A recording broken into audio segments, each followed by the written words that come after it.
Hello everyone, कैसे हैं आप लोग। उम्मीद करते हैं अच्छे होंगे और एनटीपीसी सीबीटी 2 की तैयारी कर दिए होंगे शुरू आप लोग। अगर अभी भी नहीं किए हैं तो इस तैयारी शुरू कर दीजिए, नहीं तो बाद में पछताने से कुछ नहीं होगा। कुछ कॉमन डाउट्स आ रहे थे और जो दो बहुत बड़ी गलतियां लोग करते हैं वो मैं आपको इस वीडियो में बताऊंगा, क्योंकि मैंने देखा बहुत बड़े बड़े चैनल वाले और बहुत बड़े नाम जिनकी मैं बहुत रिस्पेक्ट करता था, वो भी कैसे बच्चों को गलत डायरेक्शन दे रहे हैं कि भाई ये करना पड़ेगा आपको। ठीक है, तो बहुत सारी चीज़ें। सबसे पहला जो क्वेश्चन आ रहा था कि कौन सी कैटेगरी के लिए आप क्वालिफाई हुए हो और उसका आगे का क्या प्रोसेस है। मेडिकल स्टैंडर्ड जानना बहुत ज़रूरी है, क्योंकि हो सकता है कुछ लोग गुड्स गार्ड के लिए क्वालिफाई हुए हों और वो उसकी मेडिकल स्टैंडर्ड ही नहीं जो है पूरा फुलफ़िल कर रहे हों, तो वो भी तैयारी कर रहे हों।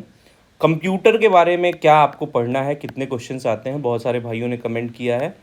टाइपिंग कब होता है, एग्ज़ाम के साथ होता है, एग्ज़ाम के बाद होता है, और कब होगा अगर होगा तो। और लास्ट में कौन सी दो गलतियां जो आपको नहीं करनी है, इस वीडियो में हम देखेंगे। चलिए स्टार्ट करते हैं। सबसे पहले अगर आप चैनल पे नए हैं तो चैनल सब्सक्राइब कर लो और टेलीग्राम से जुड़ जाओ। कंप्यूटर की सारी पीडीएफ मैं दूंगा और सारी पीडीएफ ऑलरेडी पड़ी है, और जो भी अपडेटेड क्वेश्चंस होंगे उनकी पीडीएफ भी मैं वहाँ पे डाल दूंगा। चलिए स्टार्ट करते हैं। सबसे पहले कैटेगरी को जानो कि 6 कैटेगरी होती हैं अपने पास। कैटेगरी 1, 2, 3, 4, 5, 6। एक कैटेगरी जो कैटेगरी 1 है वो है चीफ कमर्शियल कम टिकट सुपरवाइजर। दूसरी कैटेगरी है स्टेशन मास्टर की।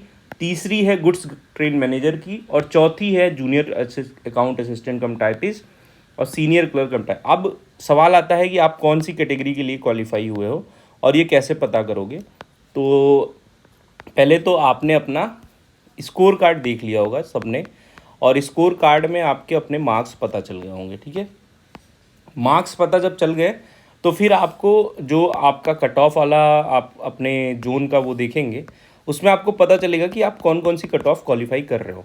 वहाँ से आपको ये नॉलेज हो जाएगा कि भाई हाँ, आप इस कट ऑफ के लिए क्वालिफाई हुए। देखो मैं बताऊँ, बहुत सारे लोग स्कोर कार्ड नहीं देखते हैं और उनको फाइनली नहीं पता होता है कि वो किस कैटेगरी के लिए जो है वो कट ऑफ क्लियर किए हैं।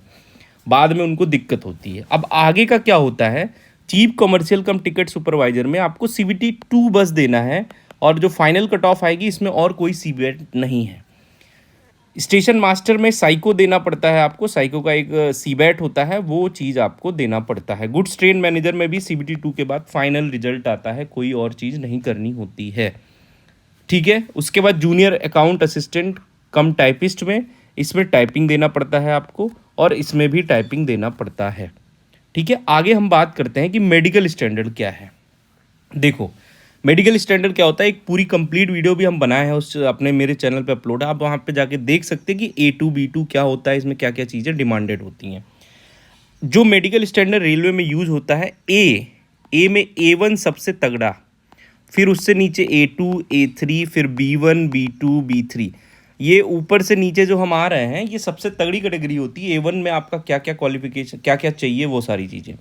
तो उस हिसाब से अगर आप स्टेशन मास्टर को देखेंगे तो इसमें A2 कैटेगरी का मेडिकल स्टैंडर्ड आपको चाहिए। अगर आप सिर्फ स्टेशन मास्टर के लिए क्वालिफाई हैं तो आप ये इंश्योर कर लें कि आपका A2 मेडिकल कैटेगरी है। A2 मेडिकल कैटेगरी में क्या होता है, आइज़ वगैरह क्या होती हैं, सब की वीडियो मैंने बनाई है, आप चैनल पे जाके देख सकते हैं।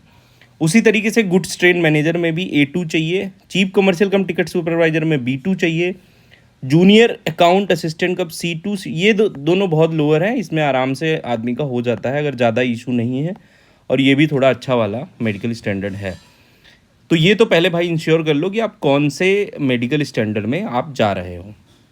ठीक है, ये क्वेश्चन हो गया। अगला, कंप्यूटर कितने मार्क्स का। तो देखो हर शिफ्ट में, पिछली बार शायद 4 शिफ्ट हुई थी या 2 हुई थी, तो दोनों में 5-5 मार्क्स, 10 क्वेश्चन आए थे, यानी हर शिफ्ट में 5 मार्क्स के कंप्यूटर के क्वेश्चन थे।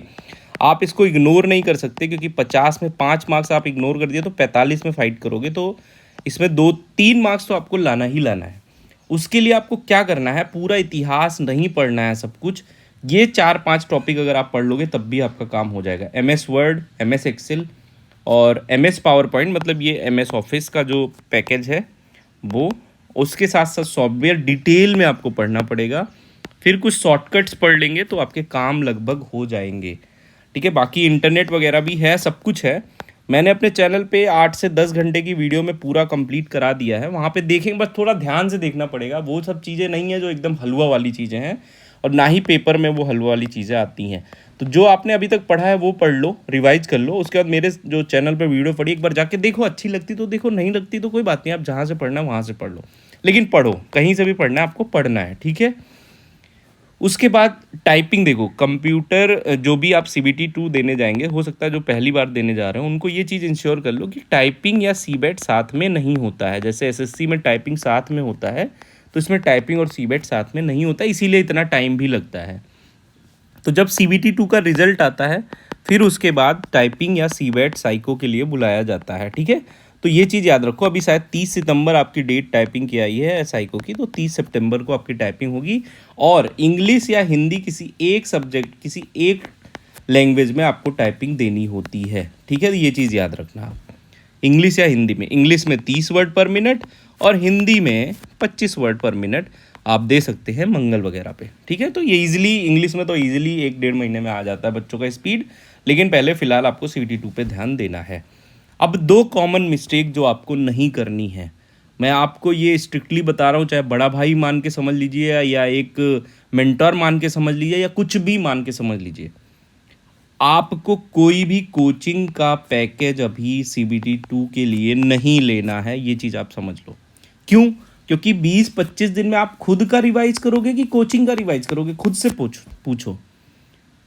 तो कुछ लोग पूछेंगे सर मेरे कुछ टॉपिक तैयारी नहीं है, तो भाई यूट्यूब किस लिए है, इतना फ्री में सब कुछ है यूट्यूब पे, वहाँ पे जाओ, वो टॉपिक सर्च करो और उसकी छोटी सी वीडियो देख के क्वेश्चन करना स्टार्ट करो। क्योंकि कोचिंग में फंसोगे ना भाई तो कुछ नहीं होगा, आप 20-25 दिन सिर्फ कोचिंग ही करते रह जाओगे। दूसरा, कुछ लोग टारगेट ग्रुप बनाएंगे अभी कि भाई मैं तुमको टारगेट दूंगा। कोई आपको कैसे टारगेट दे सकता है जब आप CBT 1 ऑलरेडी 85 मार्क्स लेके आए हो? आपको खुद पता होना चाहिए कि क्या मुझे पढ़ना है क्या नहीं। उसके लिए करना क्या है, सिंपली आपको PYQ देना है, 2024-2019 वाले PYQ दे दो जाके, और वहाँ से सारी चीज़ें 1-2 घंटे, 3 घंटे, 4 घंटे लेके सारी चीज़ें क्लियर कर लो कि क्या मुझे पढ़ना है, क्या रिवाइज करना है, कैसे करना है, क्या नहीं करना है, क्या करना है, ये सब खुद से आपको करना पड़ेगा। कोई टारगेट देगा तो सपोज करो आज मैं दे रहा हूँ कि भाई मेंसुरेशन पढ़ लो, ठीक है। अब आपका मेंसुरेशन कभी पढ़ा ही नहीं है तो आप कैसे पढ़ लोगे और रिवाइज कर लोगे? और आपका कोई मेंसुरेशन तैयार है तो आपका कोई अदर टॉपिक हो सकता है, आप मेंसुरेशन बहुत अच्छे से तैयार हो तो आपको अदर टॉपिक पढ़ा। तो इन सब झांसे में बिल्कुल भी मत पढ़ो। मैं भी टारगेट ग्रुप चलाता हूँ, लेकिन ऐसे चीज़ों के लिए जो 2-3 महीने का टारगेट जिसमें हो सके, ठीक है। तो ना ही कोचिंग करना है, ना ही, हाँ, अगर टेस्ट सीरीज आप किसी की ज्वाइन करना चाहते हो तो ज्वाइन कर सकते हो। जैसे अगर मान लो 10-15 टेस्ट तो आपको मॉक CBT 2 के देने ही देने हैं, ये चीज़ आप मान लो। 10 से 15 मॉक्स देने हैं और PYQ देने हैं, और अगर सेक्शनल मिल जाए तो सेक्शनल भी दे लो, दैट इज़ बेटर। जैसे GS के सेक्शनल मिल जाए, और करेंट अफेयर पिछले 6 महीने का पहले करो। जैसे अभी चल रहा है अपना कौन सा, आपका नेक्स्ट मंथ एग्ज़ाम है जुलाई, तो आप जनवरी से लेकर जून लास्ट तक सारे करंट अफेयर कंप्लीट कर लो, ठीक है। और कहाँ से करेंगे वो सब हम वीडियो बता दिए। और अगर आपको GS के टॉपिक वाइज वेटेज और भी कुछ जानना है तो कमेंट करोगे तो मैं सारी चीज़ें आपको बताता रहूँगा। लेकिन ना ही कोचिंग ज्वाइन करना है, ना ही टारगेट ग्रुप, ये चीज़ आप समझ लेना, नहीं तो बाद में पछताओगे। कुछ लोग क्या है, प्रिपरेशन नहीं किए होंगे तो सोचेंगे इससे हो जाएगा। भाई कोई आपको अमर का वो पिला के नहीं देगा, आपको खुद ही करना पड़ेगा, ठीक है। तो चुपचाप बैठ जाओ, 3-4 घंटे ले लो, सेल्फ इंट्रोस्पेक्शन करो, और उसके बाद अपना स्ट्रेटेजी खुद बना के उस पर काम कर पाओ तो करो, नहीं तो छोड़ दो CBT 2 की प्रिपरेशन, ठीक है। और पढ़ते रहो। अगर नए हो चैनल पे सब्सक्राइब कर लो ना, टेलीग्राम पे जुड़ जाइए, कोई भी दिक्कत होती है मैं हूँ आपके साथ। चलिए पढ़ते रहिए, ऑल द बेस्ट।